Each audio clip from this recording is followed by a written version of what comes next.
Hello बच्चों, let's see this question and here this question से match the following item given in column 1 with those in column 2। यानी कि column 1 में जो भी आइटम दिए हुए हैं आपको उसे कॉलम 2 से मैच करना है।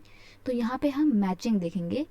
मैचिंग कॉलम 1 में क्या क्या दिया हुआ है? डिस्गाइज अनएम्प्लॉयमेंट, सरप्लस लेबर, सर्व शिक्षा अभियान, मार्केट एक्टिविटी। कॉलम 2 में दिया हुआ है आपको has move to either the secondary और the tertiary sector, give profit found in rural areas, universalism of the elementary education। तो बेसिकली आपको सेंटेंस कंप्लीट करने हैं। यहाँ पे हम मैचिंग करेंगे। क्वेश्चन का की कॉन्सेप्ट हो जाएगा मैचिंग।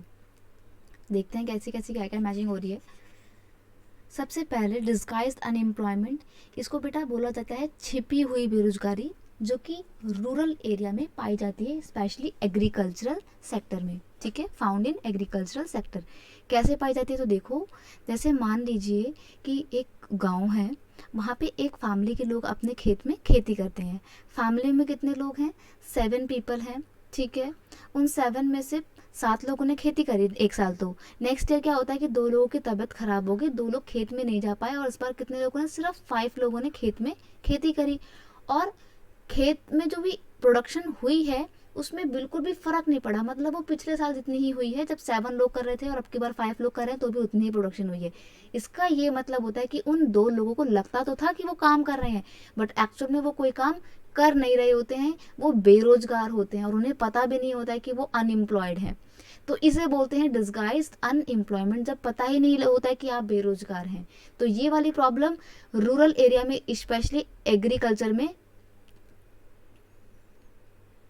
बहुत पाई जाती है। नेक्स्ट है आपका सरप्लस लेबर, जो एक्स्ट्रा मजदूर होते हैं, जो खेती बाड़ी का काम नहीं कर पा रहे होते, तो फिर वो कोई और काम करते हैं, वो कहीं और जाके कंपनी में लेबर का काम कर सकते हैं। तो it surplus labour has move to either the secondary और द टर्शरी सेक्टर। तो आपको इसको इससे मैच करना है। एक बार मैं आपके ना यहाँ पे नंबरिंग डाल देती हूँ ताकि आपको कोई कन्फ्यूजन ना हो। ये ए है, ये बी है, ये सी है एंड ये डी है। और इधर नंबर डाल देते हैं, ये 1, ये 2, ये 3 और ये 4। तो यहाँ पे मैं आपके आंसर लिखते जाती हूँ। मैंने ए को मैच किससे किया है? ए को मैच किया है 3 से, बी को मैंने मैच किया है 1 से। सर्व शिक्षा अभियान जो है ये सन 2000 में स्टार्ट किया गया एक प्रोग्राम था, और ये यूनिवर्सलाइजेशन करना चाहता है एलिमेंट्री एजुकेशन का। Sarva Shiksha Abhiyan was launch in सन 2002 to provide the free and compulsory education to 6 to 14 years child. 6 से 14 साल के उम्र के जो बच्चे होते हैं उनको उनकी फ्री और कंपल्सरी एजुकेशन प्रोवाइड की जाएगी, ऐसा सर्व शिक्षा अभियान में बोला गया था। 2002 में इसको स्टार्ट किया गया था और लक्ष्य रखा गया था कि सन 2010 तक हम भारत में रहने वाले सभी बच्चों को स्कूलों तक पहुंचाएंगे।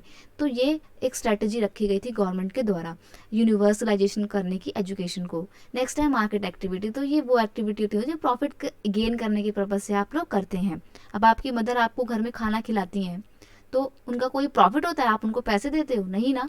तो वो नॉन मार्केट एक्टिविटी है। लेकिन आपके फादर अपनी कंपनी में जाके काम करते हैं तो उनको हर महीने की सैलरी मिलती है, तो वो एक मार्केट एक्टिविटी है, क्योंकि वो प्रॉफिट अर्न करने के पर्पज से की जा रही है। सिमिलरली आप कोई सामान अपना मार्केट में बेचते हो तो वो मार्केट एक्टिविटी है। लेकिन अगर आप वही सामान आपकी मम्मी आपको दे रही हैं, बिना पैसों में दे रही है, तो वो नॉन मार्केट एक्टिविटी है।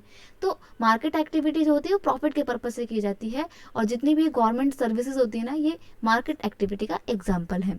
तो यहाँ पे हमने देखा कि हमने सी को किससे मैच किया? सी को मैच किया 4 से, एंड डी को हमने किससे मैच किया? डी को मैच किया हमने 2 से। तो ये है आपका फाइनल आंसर मैचिंग का। I hope you understand it well. Best of luck.